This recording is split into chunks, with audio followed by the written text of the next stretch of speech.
Imagine, don't be afraid, just imagine that God told you right now that by 12 midnight today, that Joshua Selman, by 11:55 you are going home. Question: I know you have investments around the world.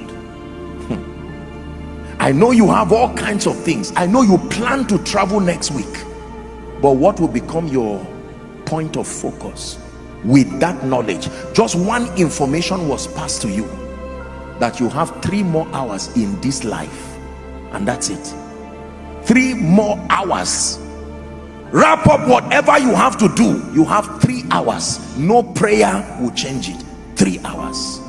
You are not sick, and it's not going to be accident. It will not be anything. Once it's time, God knows the many ways he will pick you so that you don't fear, but you just have 3 hours. Think for a moment. What are you going to do? You may think of your businesses, you may think of your investments, you may think of your certificates, you may think of your wife, you may think of your husband, you may think of your parents, you may think of your children, you may think of your future and your goals, your plans, your house under construction. You may think of the person owing you and the police case that is still pending. You will think of all of these things, and yet you will be surprised that none of them at that point will be able to bring you satisfaction. There is only one thing you will be looking for at that point. When you stand with the consciousness that I have only 3 hours to live in this life, there is only one thing you will look for. It is called peace. 3 hours to end your life, and yet it is not another degree you want. It is not another political office you want. 3 hours. It is timing. By now it will be less than the 3 hours. It is not whether you like it or not. Non-negotiable.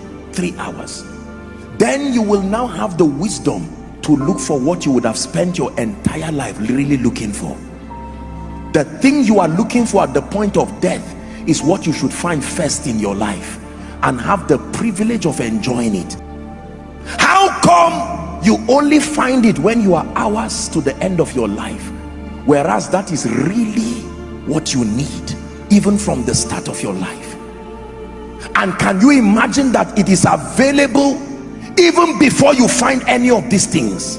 That you can have it without a car, you can have it without a child, you can have it without a church, and yet we ignore it. But when you are about to go, when every other thing fades, you find out that is the real thing. I know you may not see the wisdom in what I'm teaching you today. I'm not saying you will die, but I'm giving you wisdom that is greater than investments. Wisdom.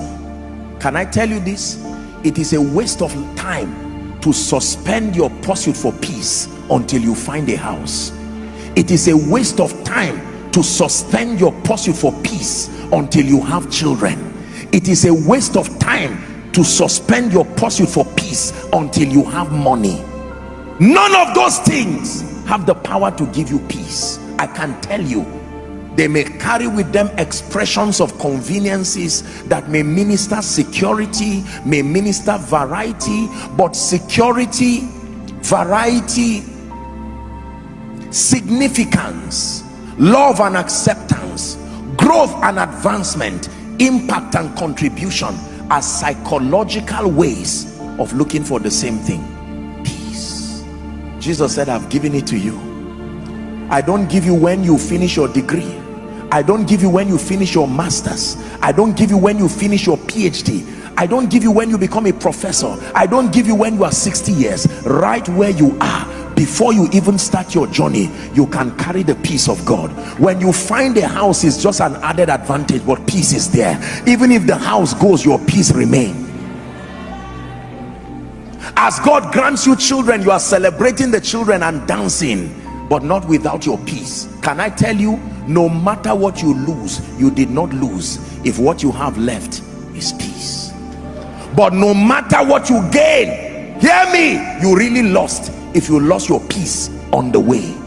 Many of you start with that gift of peace, you throw it away to look for a wife, you throw it away to look for a husband, you throw it away to look for a job, you throw it away to look for ministry increase. At the end of it, watch what you have: children, a name, a private jet, money in your account in various currencies, a political position, titles, qualifications, no peace. Where did you keep it? And you find out that you left it in 1980. You threw it when you began your journey looking for other things, and at the end of your life you will say, house, give me fulfillment, and house says, not my assignment. Degree, give me fulfillment, it is not my assignment.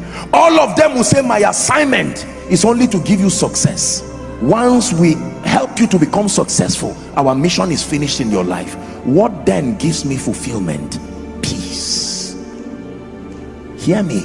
The only thing that can give you fulfillment in your life is the peace that comes with knowing that you have lived your life effectively, serving the purposes of God and being a blessing to humanity.